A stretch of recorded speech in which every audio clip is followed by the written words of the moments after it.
Hi again, everybody. We have arrived at the Romantic era.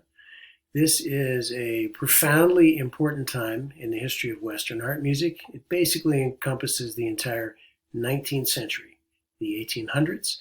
There are composers that carry over from the classical era, and during this time period, the production of art, in our case music, flourishes to just an incredible amount. All of the arts really flourish greatly. I'm going to take a few minutes to talk about some of that and some of the social conditions that led to that happening. And hopefully that will support the information that you'll be studying in Chapter 12, and it'll help you with your work on TH12, the text homework, and NT12, the non-text assignment as well. So we begin with Ludwig van Beethoven. You can see that his dates put him about halfway between classical and romantic eras. You've already done some reading about him in chapter 11 with the classical era, a pivotal figure in the movement towards romanticism. So as a young man, he moved to Vienna to study with Haydn, who was living there and very famous at that time as a composition teacher as well as a composer. One of the things about Beethoven that set him apart from people who had gone before him, you'll remember that Haydn was a servant to a prince for over 30 years. Mozart also worked in the service of the Emperor of Austria. They were wonderful composers, but they were servants. Beethoven refused to be a servant to anyone. He considered works that he composed to be for the benefit of humanity rather than for some individual wealthy patron. He wrote in many different genres. He wrote an opera. He wrote 9 symphonies. He wrote concertos, violin and 5 piano concertos, a huge amount of piano music, and some wonderful chamber music as well. His 3rd symphony, as you can see here, is conceived as a cohesive work. And what that means is, rather than having 4 movements of different characters, a sort of a meal of different musical moods, he used themes that carried forth through all 4 of the movements. And this was something that other composers picked up on. He had a whole different idea about doing things. Music is very aggressive, more dissonance, it gets more harmonically complex.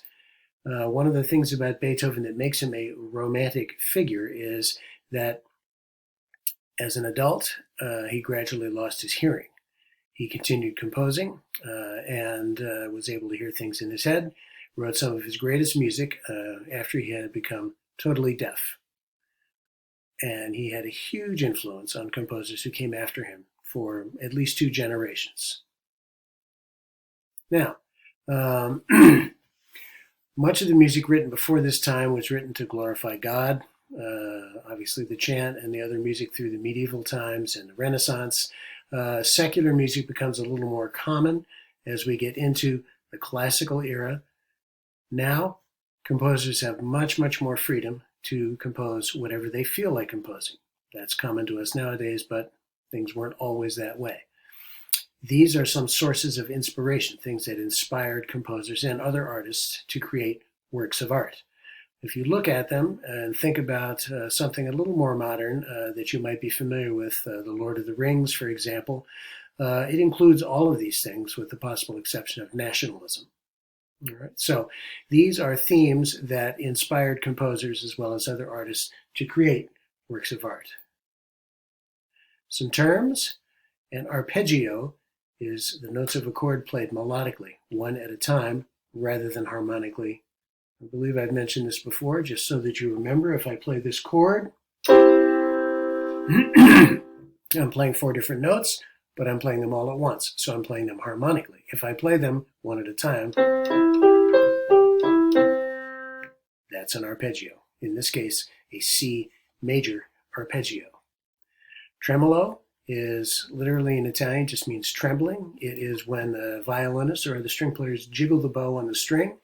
It can be done very softly, and it's a very cool device to use in music because you can make music sound intense, nervous, without having a lot of volume. A sequence is a melodic pattern that's repeated several times, either a step higher or a step lower. That would be something like this.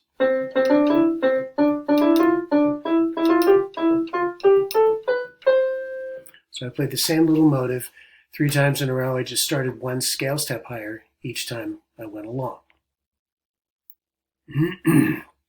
Chromaticism, as you can see, derives from the Greek word for color, chroma, compositional technique using notes from the chromatic scale rather than the diatonic scale. So throughout the Baroque era, as well as the Renaissance and the Classical era, most pieces were written in major or minor keys. Major and minor scales, the patterns which they took their melodies from, are called diatonic scales. A major scale, a minor scale. So those are both C scales. You can hear the mood of them is different, positive and not quite so happy in the minor scale. If I play a C chromatic scale, I play all of the half steps inside of an octave, and that sounds like this.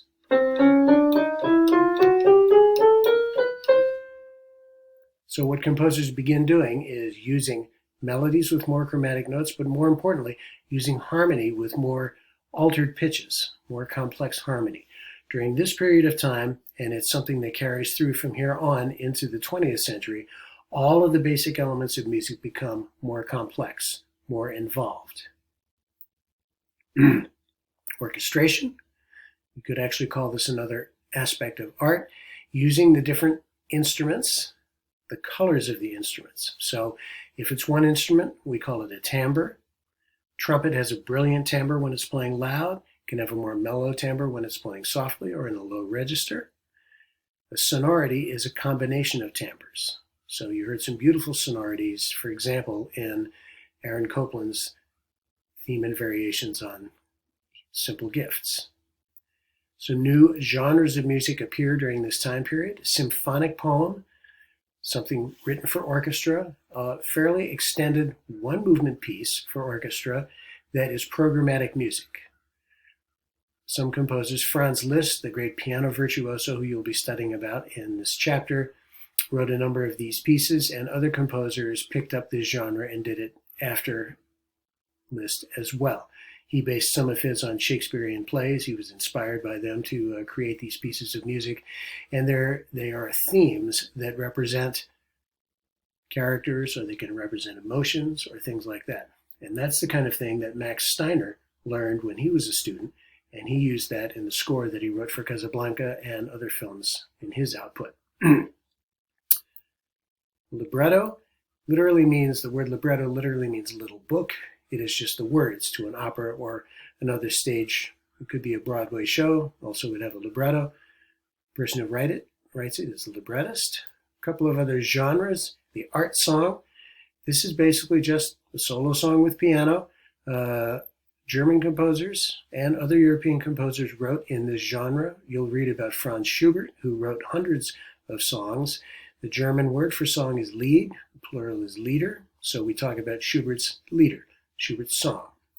Strophic form, this is something that you listen to all the time. Musical structure, where the same music is used for each stanza.